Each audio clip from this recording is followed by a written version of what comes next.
ஒற்றை புள்ளியில சிகிச்சை அளிக்கிறதுல 10,000 நோய்களை நீங்க குணப்படுத்த முடியும். நோய்க்கு மூலமா இருக்கக்கூடியது ஒரு இடம் தான். அந்த ஒரு இடம் எதுங்கிறத நம்ம நாடி பார்த்து கண்டறிஞ்சு அதுல தான் சிகிச்சை அளிக்கிறோம். உடல்ல என்ன விதமான பேர்ல நோய் இருந்துச்சுனாலும் அந்த பேரெல்லாம் காணாம போயிடும். ஒரு ஆர்கன் நல்லா வேலை செய்யலைன்னா அந்த ஆர்கன் ஃபெயிலியர்னு நீங்க அப்படி போயிடக்கூடாது. அந்த ஆர்கனுக்கு கிடைக்கக்கூடிய பவர் சப்ளை நல்லா கிடைக்கலங்கிறத புரிஞ்சுக்கிறோம். ஒரு கிட்னி ஃபங்க்ஷன் நல்லா இல்லை அப்படின்னாக்க கிட்னி ஃபெயிலியர் கிடையாது. கிட்னிக்கு கிடைக்க வேண்டிய எலக்ட்ரிசிட்டி நல்லா போகல. அப்போ அதுதான் அந்த சக்தி ஓட்ட பாதை. நாம தான் தப்பான அறிவு கொண்டு உடம்பு தன்னைத்தானே சரி பண்ணிக்கிறதெல்லாம் நோயின்னு புரிஞ்சுக்கிறோம். ஒரு வாந்தி எடுத்துருச்சுன்னு வைங்களேன், அது தப்புன்னு நினைக்கிறோம். வாந்தி உடலுக்கு பொருந்தாதவன்னு வெளியே தள்ளுது. அப்ப பொருந்தாம போனதை உடம்பு வெளியே தள்ளுறது தானே நல்லது. அப்ப அதுதான் நடக்குது. அக்குபஞ்சர் முறையில வேற என்னென்ன விஷயங்கள்லாம் குணப்படுத்த முடியுது, எப்படி செயல்படுது? உடம்புல இருக்கிறதுல 5 உறுப்பு தான் ராஜ உறுப்பு.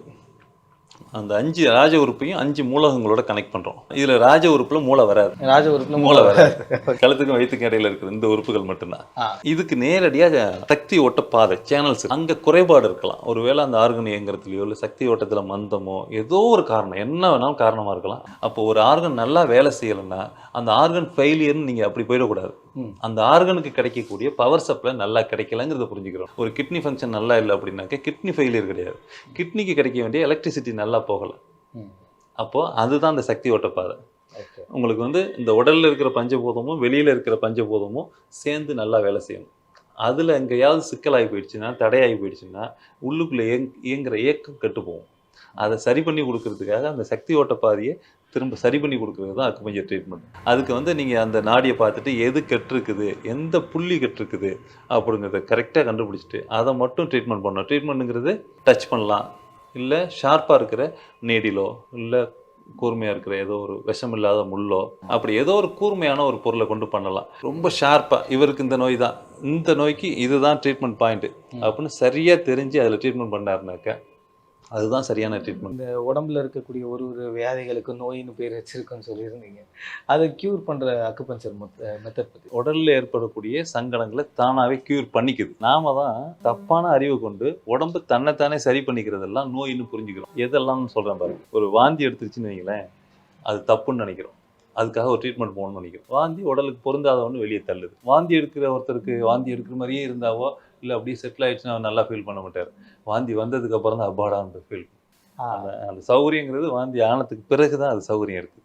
ஏன் வாந்தி வருதுன்னா அது உடலுக்கு பொருந்தாம போயிடும். அப்ப பொருந்தாம போனதை உடம்பு வெளியே தள்ளுறது தானே நல்லது. அப்ப அதுதான் நடக்குது. ஆனா நான் மட்டும் என் உடம்புக்கு ரெஸ்ட் கொடுக்க மாட்டேன், என் உடம்பு நான் சொல்றதெல்லாம் கேட்கணும் நம்ம நினைச்சோம்னாக்க அது உடம்பு கூட நமக்கு ஒரு இணக்கம் இல்லைங்கிறத நம்ம புரிஞ்சுக்கிறோம்.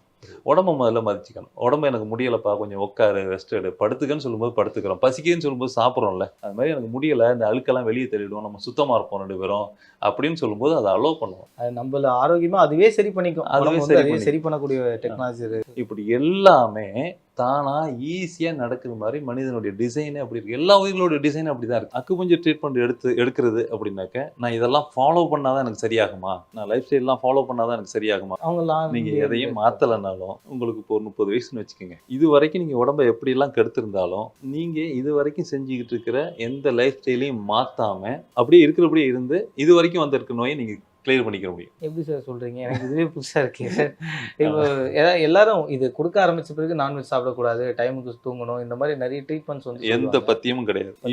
நீங்க உடம்பு கெடுக்கிற உணவை சாப்பிட்டுட்டு இருந்தீங்கனாலும் உடம்பு கெடுக்கிற தூக்கத்தை கெடுத்திருந்தீங்கனாலும் கூட இது வரைக்கும் இருக்கிற நோய் தீர்க்கறதுக்காக, தீர்ந்து போறதுக்காக நீங்க அதெல்லாம் மாத்தணுங்கிறது கிடையாது. எதுக்காக மாத்த வேண்டியிருக்குன்னா 31, 32 அடுத்த வயசு ஏற போகுது பாருங்க, இனி வரும்போது உங்களுக்கு நோய் இல்லாம இருக்கிறதுக்காக தான் அதை மாத்தணும். இது வரைக்கும் சேர்த்து வச்சிருக்கிற நோய் தீர்க்கிறதுக்காக நீங்க எதையும் மாத்த வேண்டாம். அது ட்ரீட்மெண்ட் பண்ணிடும். உங்களுக்கு நோயே இல்லாம நீங்க இருக்கணும்னு ஆசைப்பட்டீங்கன்னா கட்டாயம் நீங்க லைஃப் ஸ்டைலை ஃபாலோ பண்ணணும். லைஃப் ஸ்டைல்னாக்க அதுல மிக முக்கியமானது நான் எதை சொல்லுவேன்னா மனசு தான். நம்ம மைண்டு, நம்ம தாட் ப்ராசஸ், இதுதான் மனசு, இதுதான் ரொம்ப முக்கியம். லைஃப் ஸ்டைலில் மற்றதெல்லாம் ரொம்ப சின்ன ஏரியா.